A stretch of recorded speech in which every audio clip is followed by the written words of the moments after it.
გახსოვთ ფეხბურთი, სადაც ყოველი მოძრაობა ხელოვნება იყო. როცა არ ვიცოდით რას მოიმოქმედებდა 10 ნომერი, 23 გატანილი გოლი ერთ მატჩში. მსოფლიო ჩემპიონობა 22 წლის ასაკში და ოქროს ბურთი, რომელიც ყველაზე სამართლიანად გამოიყურებოდა. ამ ვიდეოში ჩვენ გავივლით რონალდინიოს კარიერის ყველა დეტალს. მძიმე ბავშვობას, პარიზულ თავგადასავალს და კატალონიურ მაგიას. ეს არის კაცი, რომელმაც ფეხბურთი ცეკვად აქცია. თუ მოგწონთ მსგავსი ვიდეოები, გამოიწერეთ არხი და მოიწონეთ ეს ვიდეო. ამით თქვენ ძალიან დამეხმარებით. ახლა კი გავაგრძელოთ. 1980 წლის 21 მარტს ბრაზილიის გარებულმატჩში სახელად ვილანოვაში დაიბადა ბიჭი, რომელსაც რონალდო დე-ასის მორეირა დაარქვეს. ფეხბურთი მის სისხლში თავიდანვე ჩხებდა. მამა ჟოაუ მორეირა გემთ მშენებლობაზე მუშაობდა, თუმცა პარალელურად ადგილობრივი გუნდის მეკარე იყო. დედა დონა მაგელინა გამყიდველად მუშაობდა და მოგვიანებით ექთანი გახდა. სწორედ მამა იყო ის ადამიანი, ვინც რონალდინიოში პირველი ნაპერწკალი დაინახა. ის ხშირად ეუბნებოდა ყველას, ჩემი უფროსი ვაჟი, რობერტო, კარგი ფეხბურთელი იქნება, მაგრამ აი უმცროსი, ნახავთ, ის ნამდვილი ვარსკვლავი გახდება. რონალდინიო მხოლოდ 8 წლის იყო, როცა მისმა ოჯახმა უდიდესი ტრაგედია გადაიტანა. მამამისი გულის შეტევით აუზში ცურვისას გარდაიცვალა. ამ დღეს პატარა რონალდინიომ დაკარგა არა მხოლოდ მამა, არამედ პირველი მწვრთნელი და მთავარი გულშემატკივარი. თუმცა ამ ტკივილმა მას წარმოუდგენელი ძალა მისცა. ყოველი გოლი, ყოველი მოძრაობა და ყოველი ღიმილი მოედანზე მამის ხსოვნას ეძღვნებოდა. მას სახელი რონალდინიო სწორედ ბავშვობაში შეერქვა. ის თანატოლებში ყოველთვის ყველაზე პატარა იყო, მაგრამ ბურთთან ერთად ყველაზე დიდი.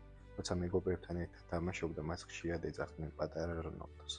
ის ყველგან ბურთი დადიოდა, სახლში და სკოლაში. როცა მეგობრები თამაშს ამთავრებდნენ, ის თამაშს პირიქით იწყებდა. ასე დაიწყო ლეგენდა, რომელიც მალე მთელ ბრაზილიას, შემდეგ კი მთელ პლანეტას აალაპარაკებს. რონალდინიოს ნიჭი იმდენად თვალშისაცემი იყო, რომ მას გვერდს ვერავინ აუვიდა. მისი პირველი ნაბიჯები დიდ ფეხბურთში მშობლიურ ქალაქში, გრემიოს აკადემიაში დაიწყო. სწორედ აქედან დაიწყო სამყარომ იმ ჯადოსნური ფეხების ხილვა, რომლებიც ბურთს ისე ეპყრობოდნენ, თითქოს ის სხეულის გაგრძელება ყოფილიყო. თუმცა სანამ პროფესიონალურ კონტრაქტს გააფორმებდა, მოხდა ისტორია, რომელიც დღემდე ანეკდოტს ჰგავს, მაგრამ აბსოლუტური სიმართლე. 13 წლის რონალდინიომ ერთ-ერთ ადგილობრივ მატჩში მთელი საფეხბურთო სამყარო შოკში ჩააგდო. მისი გუნდი მეტოქეს ეთამაშებოდა და მატჩი ანგარიშით 23-0 დასრულდა. ყველაზე დაუჯერებელი კი ისაა, რომ 23-ვე გოლი რონალდინიომ გაიტანა. 23 გოლი გავიტანა ერთ თამაშში, თუმცა სიმართლე უნდა გითხრათ, მეტოქეები ძალიან სუსტები იყვნენ. ისინი მხოლოდ ფიზიკური აღზრდის გაკვეთილებზე თამაშობდნენ. მე კი უკვე აკადემიაში ვიყავი. ამ პერიოდში მისი ცხოვრება მხოლოდ ფეხბურთი იყო. როცა მეგობრები იღლებოდნენ და შინ მიდიოდნენ, რონალდინიო მოედანზე რჩებოდა და თავის ძაღლთან, ბომბონთან ერთად ვარჯიშობდა. ის ამბობდა, რომ ძაღლი საუკეთესო მცველი იყო, რადგან არასდროს იღლებოდა დევნით. სწორედ ეს დაუღალავი შრომა და ბავშვური ჟინი დაეხმარა მას, რომ 1997 წელს ეგვიპტეში გამართულ 17 წლამდელხა მსოფლიო ჩემპიონატზე ბრაზილიის ნაკრებთან ერთად ოქროს მედლები მოეპოვა. ეს იყო პირველი შემთხვევა, როცა საერთაშორისო მედიამ მას როგორც ამომავალ ვარსკვლავზე საუბარი დაიწყო. გრემიოს მთავარ გუნდში მისი დებიუტი 1998 წელს შედგა და სულ მალე ბრაზილიაში ყველა მიხვდა, რომ მათ წინაშე ახალი მეფე იდგა. 1998 წელს რონალდინიოს ოცნება რეალობად იქცა. მან მშობლიურ გრემიოში პირველი პროფესიონალური კონტრაქტი გააფორმა. მისი დებიუტი კოპა ლიბერტადორესზე შედგა, თუმცა ნამდვილი ფეიერვერკი 1999 წელს დაიწყო. ეს იყო წელი, როცა 18 წლის ბიჭმა ბრაზილია აალაპარაკა. მხოლოდ ერთ სეზონში მან ჩაატარა 47 მატჩი და 22 გოლი გაიტანა. ის მოედანზე ფეხბურთს არ თამაშობდა, ის უბრალოდ ცეკვავდა. 1999 წლის შტატის ჩემპიონატის ფინალში მან ისეთი რამ გააკეთა, რაც ისტორიას დარჩა. ბრაზილიის ნაკრების ლეგენდარულ კაპიტანს დუნგას ბურთი თავზე გადაატარა და მოძრაობით იქვე გააშეშა. ეს იყო სიმბოლური მომენტი. ძველი დიდება გზას უთმობდა ახალ ჯადოქარს. გრემიოში ნაჩვენებმა ჯადოქრობა მას გზა გაუხსნა ბრაზილიის მთავარ ნაკრებისგან. 1999 წლის კოპა ამერიკაზე მან ვენესუელას ისეთი გოლი გაუტანა, რომ კომენტატორმა მხოლოდ ერთი რამ თქვა: შეხედეთ, რას აკეთებს ეს ბიჭი. გრემიოში გატარებული 3 წლის განმავლობაში მან ჯამში 125 მატჩი ჩაატარა და 58 გოლი გაიტანა. ეს იყო საკმარისი იმისთვის, რომ პარიზს მისი ხილვა მოესურვა. 2001 წელს დიდი სკანდალისა და დავის ფონზე რონალდინიომ ოკეანე გადასულა და პარი სენ-ჟერმენს შეუერთდა. ევროპა ჯერ კიდევ არ იყო მზად იმისთვის, რაც მას ელოდა. 2001 წელს რონალდინიომ ბრაზილია დატოვა და საფრანგეთის დედაქალაქში, პარის სენ-ჟერმენში გადაბარდა. პარიზმა მას პრინცების პარკზე სამეფო დახვედრა მოუწყო, თუმცა მისი ევროპული დასაწყისი იოლი არ აღმოჩნდა. მწვრთნელი ლუის ფერნანდესი ხშირად აკრიტიკებდა მას ღამის ცხოვრებისა და დისციპლინის გამო. როგორც კი რონალდინიო მოედანზე გადიოდა, კრიტიკა აღტაცებით იცვლებოდა. მიუხედავად იმისა, რომ გუნდთან ერთად დიდი ტიტულები ვერ მოიგო, მისი დრიბლინგები მარსელისა და მონაკოს წინააღმდეგ დღემდე ფეხბურთის ისტორიის ერთ-ერთ საუკეთესო მომენტებად რჩება. როდესაც რონალდინიო პარის სენ-ჟერმენში გადავიდა, კლუბი ჯერ კიდევ არ იყო ისეთი გრანდი, როგორიც დღესაა, თუმცა რონალდინიოს მოსვლა პარიზი ფეხბურთის ეპიცენტრად აქცია. პარიზში გატარებული 2 სეზონის განმავლობაში რონალდინიომ 77 მატჩი ჩაატარა. მან 25 გოლი და 17 ასისტი გააკეთა. იგი იყო ვარსკვლავი პარიზში, რომელიც გაშგაშებდა. მიუხედავად იმისა, რომ საფრანგეთის ჩემპიონატი ვერ მოიგო, 2003 წელს მან გუნდი საფრანგეთის თასის ფინალამდე მიიყვანა. სწორედ პარიზში ჩამოყალიბდა ის ათიანად, რომელმაც მოგვიანებით მსოფლიო დაიპყრო. როცა ის 2003 წელს გუნდიდან მიდიოდა, გულშემატკივრები ტიროდნენ. მათ იცოდნენ, რომ პრინცების პარკმა დაკარგა ფეხბურთელი, რომელიც ბურთს არა მხოლოდ ფეხით, არამედ გულითაც ეხებოდა. პარიზი იყო მოსამზადებელი ეტაპი იმ დიდი აფეთქებებისთვის, რომელსაც ბარსელონა და ოქროს ბურთი ერქვა. 2002 წლის ზაფხული, სამხრეთ კორეა და იაპონია. სწორედ აქ დაიწერა ბრაზილიური ფეხბურთის ერთ-ერთი ყველაზე კაშკაშა ფურცელი. ბრაზილიის ნაკრებს სათავეში ლეგენდარული ლუის ფელიპე სკოლარეტი, რომელმაც შექმნა შემტევი ტრიო, რომლის გაჩერებაც შეუძლებელი იყო რონალდო, რივალდო და რონალდინიო. რონალდინიომ ტურნირი ენერგიულად დაიწყო. ჩინეთის წინააღმდეგ მატჩში, სადაც 4-0 გაიმარჯვეს, მან თავისი პირველი გოლი გაიტანა მსოფლიო ჩემპიონატებზე. ბრაზილიამ ჯგუფი უდანაკარგოდ გაიარა. ინგლისის დაცვა დაშალა და რივალდოს გაატანა, მაგრამ 51 წუთზე მოხდა ის, რამაც სტადიონი გააყუჩა. ბრაზილიამ საჯარიმო მოიპოვა. ბურთთან რონალდინიო მივიდა. მანძილი 40 მეტრი. ყველა ჩაწოდებას ელოდა. მათ შორის ინგლისელი მეკარე დევიდ სიმენიც, რომელიც ხაზიდან წინ გამოვიდა. რონალდინიო შეხედა კარებს, შეხედა მეკარეს და დაარტყა. ბურთი ჰაერში წარმოუდგენელი ტრაექტორიით გაფრინდა და პირდაპირ ცხრიანში ჩაეშვა. ეს არ იყო შემთხვევითობა. მან მოგვიანებით თქვა, კაფუმ მითხრა, რომ სიმენი ხაზიდან შორს იდგა. მე უბრალოდ ვცადე და გამომივიდა. ამავე მატჩში რონალდინიომ წითელი ბარათი მიიღო და ნახევარფინალი გამოტოვა, თუმცა ფინალში გერმანიის წინააღმდეგ ის კვლავ მოედანზე იყო. 30 ივნისს იოკოჰამაში რონალდინიო დაეხმარა ბრაზილიას გერმანიის დამარცხებაში. 2002 წლის მსოფლიო ჩემპიონატი რონალდინიოსთვის ოქროს მედლით დასრულდა. მან 5 მატჩი ჩაატარა, სადაც 2 გოლი და 3 საგოლე გადაცემა შეასრულა. 22 წლის ასაკში რონალდინიო უკვე ფლობდა ოქროს მედალს, რომელიც ყველა ფეხბურთელის ოცნება იყო. მან მსოფლიოს დაანახა არა მხოლოდ ტექნიკა, არამედ საფეხბურთო ინტელექტი, რომელსაც ანალოგი არ ჰქონდა. 2003 წელს ბარსელონა კრიზისში იყო. გუნდი ტიტულების გარეშე ძალიან დიდი ხანი იმყოფებოდა. ფანები იმედგაცრუებულები იყვნენ.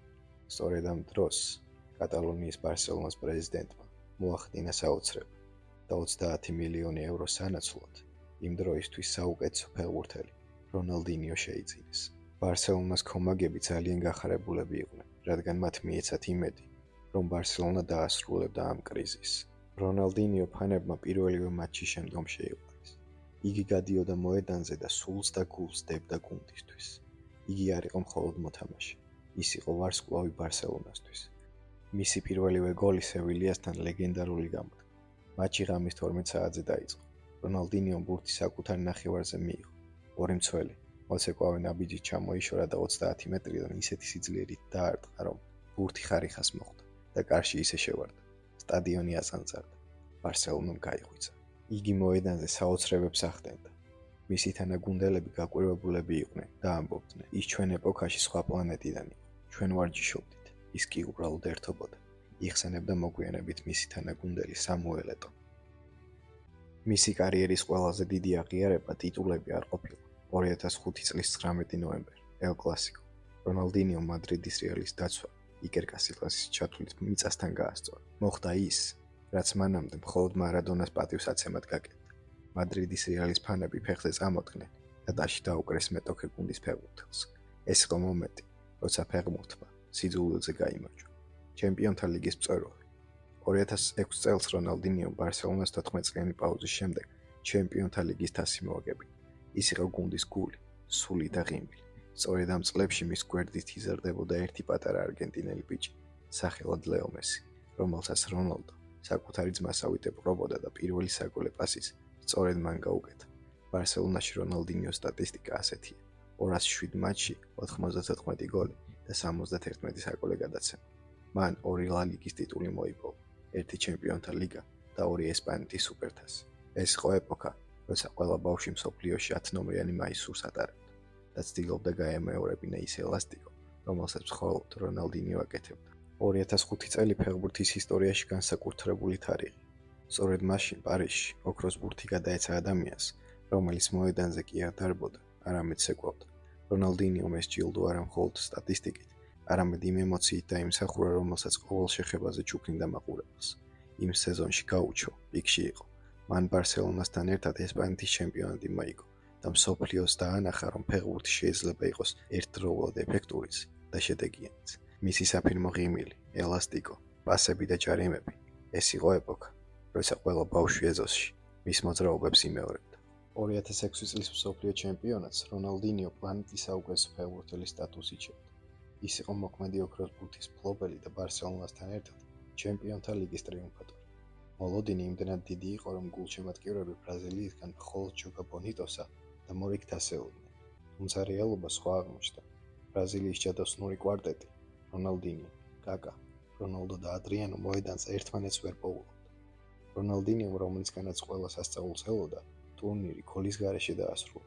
მეოთხედფინალში საფრანგეთთან მარცხი და ზიდანის ბენეფისი ბრაზილიისთვის ცივი შხაპი აღმოჩნდა. გაუჩოსთვის ეს იყო მომენტი, როცა მის კარიერაში პირველი სერიოზული ბზარები გაჩნდა. 2008 წლის ივლისში, მას შემდეგ რაც ბარსელონაში ეპოქა დასრულდა, რონალდინიომ ახალი გამოწვევა მიიღო.